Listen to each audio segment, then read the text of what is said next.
Look at this baby. Soft face, quiet eyes. You'd never guess what history has locked in for him. Yeah, this isn't just another childhood story. This is the early blueprint of a man who would reshape the 20th century, and not in a good way.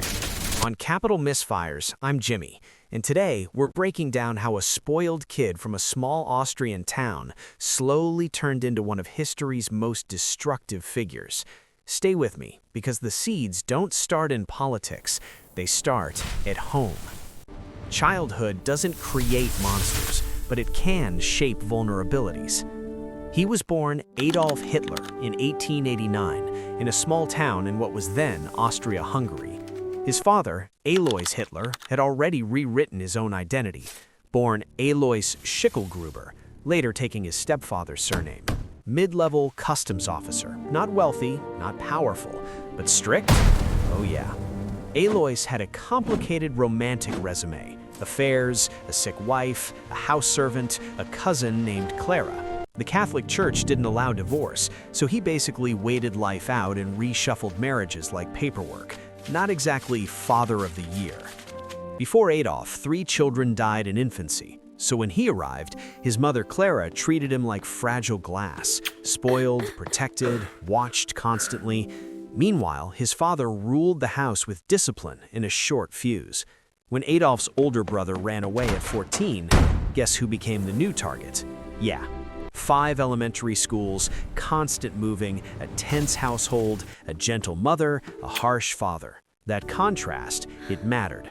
None of this guaranteed what came next, but it shaped how he interpreted failure, power, and identity.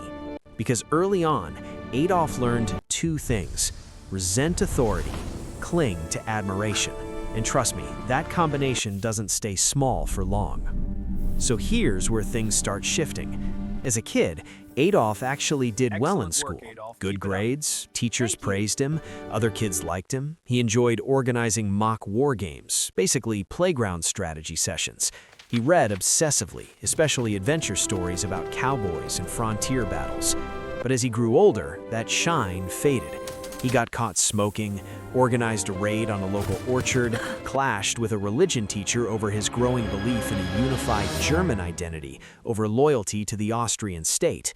And since his father was a loyal Austrian official, that tension at home only escalated. Then tragedy hit. When Adolf was 10, his 6-year-old brother died of measles. Neighbors later claimed they noticed a change in him. Late nights staring into the sky, wandering near the cemetery walls, growing distant. Whether exaggerated or not, one thing is clear: he pulled inward. High school didn't go well. City students mocked him as a rural outsider. His grades declined. He had to repeat a year. Meanwhile, he spent more time sketching and dreaming of becoming an artist. His father had other plans. Public servant, Alois insisted. Adolf, artist.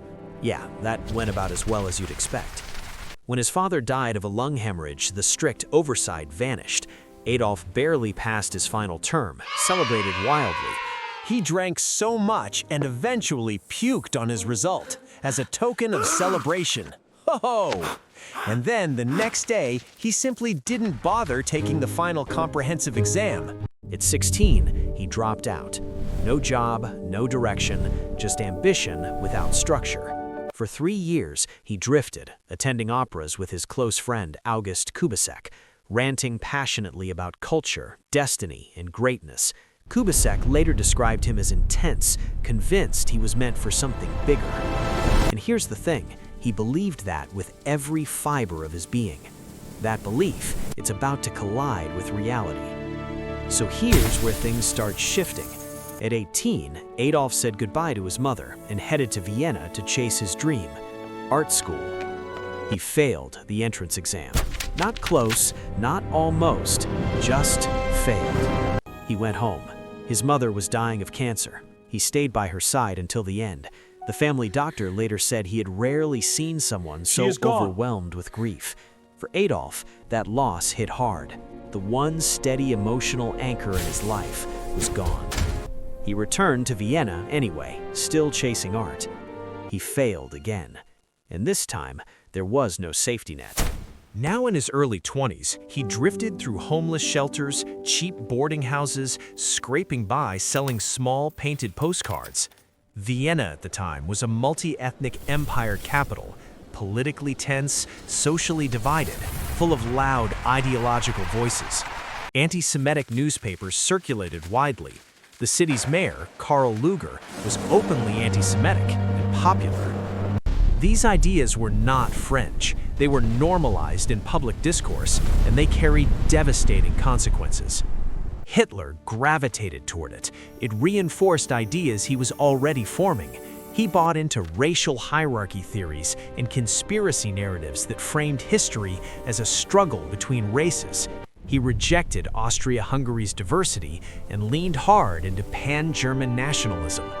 At 24, he moved to Munich, partly to avoid Austrian military service, partly because Germany felt like where he belonged. Then, 1914 hit. World War I erupted. And for the first time in years, Adolf found structure. He volunteered for the German army. The war gave him purpose, comradeship, direction. He was reportedly brave and earned the Iron Cross First Class, a rare decoration for a corporal. He survived multiple close calls before being wounded in 1916 and later temporarily blinded by a British gas attack in 1918. While recovering in hospital, he learned Germany had surrendered. The peace terms were harsh: territory lost, army restricted, heavy reparations, a reshaped Europe. Germany felt humiliated, and in that humiliation, something hardened. Hitler believed the nation had been betrayed from within by communists and Jews spreading dissent on the home front. That belief would not stay in hospital beds or broken barracks. It would grow, and Europe would soon experience the consequences. And that's where we're going to pause this story. Not at the speeches, not at the power, not at the war machine, but at the moment the resentment solidified. A failed artist, a grieving son, a decorated soldier who felt his country had been humiliated. The narrative of betrayal would later be weaponized into one of the most destructive ideologies in modern history. Yeah, that's where part 1 ends, because what happens next? That's where ideology turns into action, and action turns into catastrophe. In part 2, we're breaking down how post-war chaos, political instability, and raw anger helped transform a bitter veteran into the leader of a movement that would shake the world. And trust me, it escalates fast. If you made it this far, you already know this isn't surface-level history. On Capital Misfires, we break down the turning points that changed economies, empires, and entire generations. So do me a favor, hit like if you want part 2 faster. Share this with someone who thinks history is boring, and subscribe to Capital Misfires so you don't miss when part 2 drops. I'm Jimmy, and I'll see you in the next one. Stay sharp.